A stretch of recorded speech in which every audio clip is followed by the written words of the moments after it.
साधना के तीन स्तंभ एक अवधारणा है जो आमतौर पर आध्यात्मिक और धार्मिक प्रथाओं में संदर्भित होती है। यह विचार अक्सर योग, ध्यान और अन्य आध्यात्मिक मार्गदर्शन के संदर्भ में आता है। यहाँ साधना के तीन प्रमुख स्तंभों के बारे में बताया जा रहा है। एक, श्रवण, लिसनिंग और हियरिंग। श्रवण का अर्थ है गुरु या शास्त्रों से ज्ञान प्राप्त करना। यह वह प्रक्रिया है जिसमें साधक, प्रैक्टिशनर अपने गुरु, शास्त्रों या धर्म ग्रंथों से शिक्षाएं सुनता है और उन्हें समझने का प्रयास करता है। यह ज्ञान प्राप्ति का पहला और महत्वपूर्ण चरण है। श्रवण के माध्यम से साधक को सही दिशा और मार्गदर्शन मिलता है, जिससे वह अपनी साधना को सही दिशा में आगे बढ़ा सकता है। 2, मनन, रिफ्लेक्शन और कॉन्टेम्पलेशन।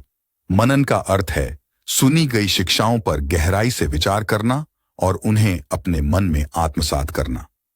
यह चरण श्रवण के बाद आता है और इसमें साधक अपने गुरु या शास्त्रों से प्राप्त ज्ञान पर चिंतन करता है।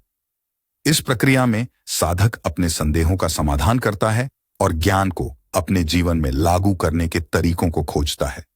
मनन से ज्ञान की गहराई में प्रवेश होता है और साधक के विश्वास में दृढ़ता आती है।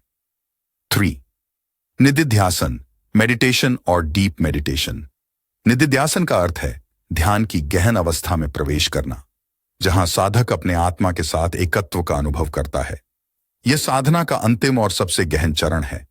निदिध्यासन में साधक अपने मन और इंद्रियों को नियंत्रण में रखते हुए ध्यान की गहन अवस्था में जाता है, जहां वह आत्मा और परमात्मा के बीच के संबंध को अनुभव करता है। यह अवस्था साधक को आत्म साक्षात्कार की ओर ले जाती है। सारांश, साधना के ये तीन स्तंभ, श्रवण, मनन और निदिध्यासन, एक साधक को आत्मज्ञान और आत्म साक्षात्कार की ओर अग्रसर करते हैं। ये तीनों स्तंभ मिलकर साधक के आध्यात्मिक विकास में महत्वपूर्ण भूमिका निभाते हैं और उसे जीवन के उच्चतम लक्ष्यों की प्राप्ति के मार्ग पर ले जाते हैं।